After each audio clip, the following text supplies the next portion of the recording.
Many horror movies are undeniably frightening. However, there are instances where the events occurring on the sets of certain horror films were even more horrifying than the films themselves.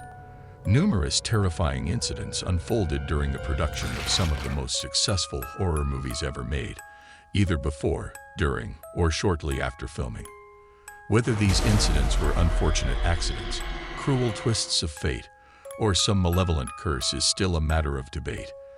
To illustrate, let's consider the Amityville Horror House, where disturbing events may become even more sinister when you discover that eerie occurrences also plagued the sets of both the 1979 original film and the 2005 remake.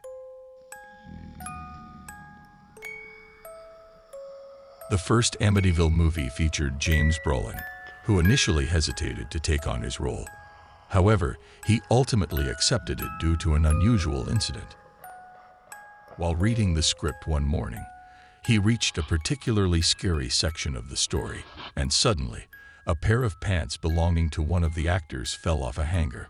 This inexplicable event startled him and convinced him to take the role.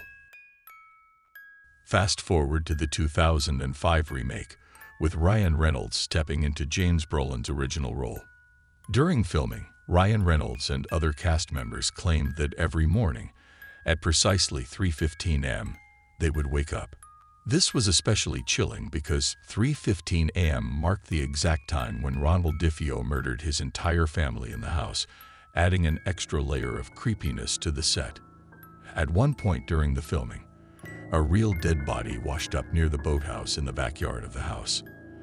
Actors and crew members suspected an otherworldly presence during the movie's production, even though it remained uncertain whether their fears were justified or merely products of paranoia.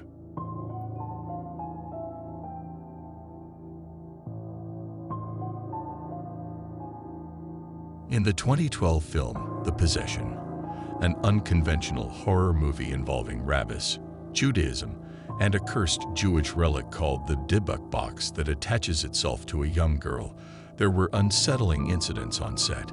Even Jeffrey Dean Morgan, an experienced actor in horror films, felt uneasy due to some seemingly supernatural occurrences. Some of these eerie events included lights exploding without any apparent cause and cold breezes wafting through closed sets for no discernible reason. However, the most terrifying incident was when the storage facility housing all the movie props caught fire and burned down. Investigators could not determine the exact cause of the fire, as it wasn't attributed to an electrical fault or arson. The Dybbuk box, a crucial element in the film, was destroyed in the fire, and the cast and crew refused to let the movie's producers replace it, fearing it was cursed. The Conjuring is a film supposedly based on the true story of the Perron family, who claimed to be tormented by supernatural entities in their Rhode Island home in the 1970s. While some family members spent time on the set during filming, the mother adamantly avoided it, convinced that unexplained events on set were proof that the spirits were not finished with them.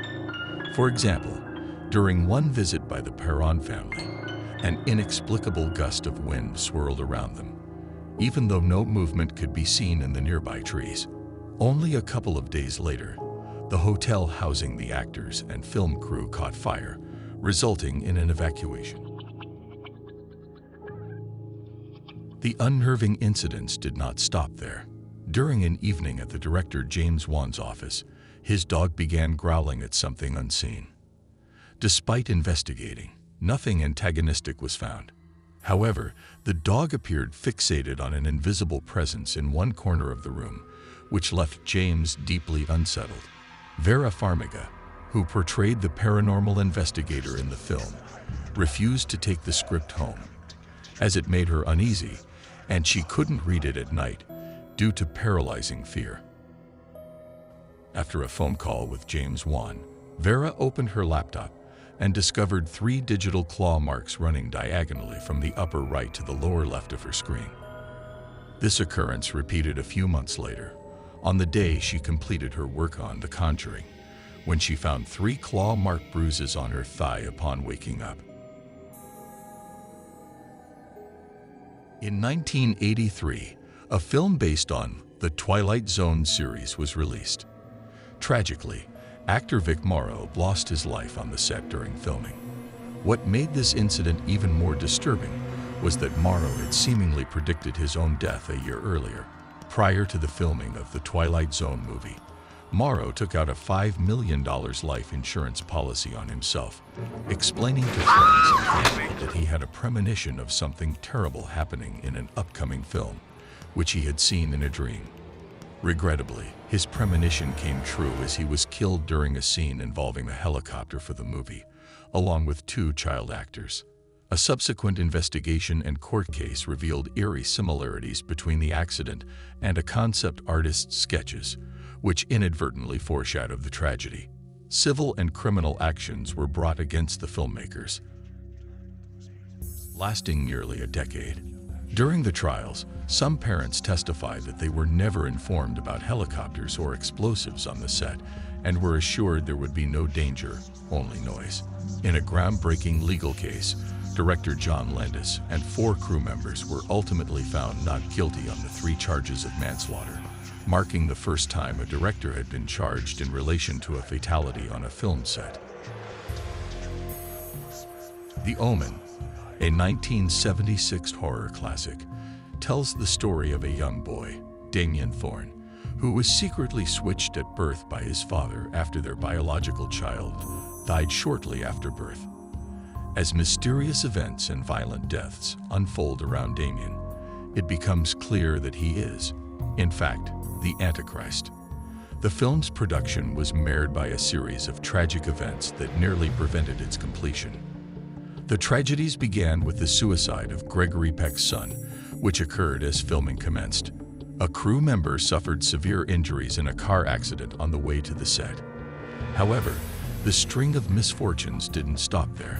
The scriptwriter's airplane was struck by lightning en route to the film's location, and another plane carrying Gregory Peck and the executive producer also experienced a lightning strike in a separate incident. Producer Harvey Bernhard narrowly avoided being struck by lightning himself while on location in Rome. In a distressing turn of events, the crew decided to use a private airplane for transport between film locations. Shortly after takeoff, the plane crashed into a road, striking a car that subsequently crashed into another vehicle at high speed. All 11 individuals involved in the accident lost their lives. Another tragic incident associated with the film was the death of John Richardson, The Omen's special effects expert. While driving through the Netherlands with Lismore, a companion, they were involved in a devastating car accident. Richardson emerged with minor injuries, but Lismore's head was gruesomely severed when a tire struck their vehicle. This incident eerily mirrored a scene in The Omen in which a character investigating Damien's supernatural origins is decapitated by a sheet of glass.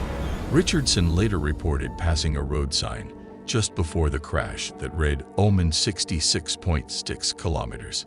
Whether these events were the result of a curse or mere coincidences remains a subject of debate. What is certain is that The Omen is an iconic film, and the chilling tales surrounding its production have contributed to its enduring legacy.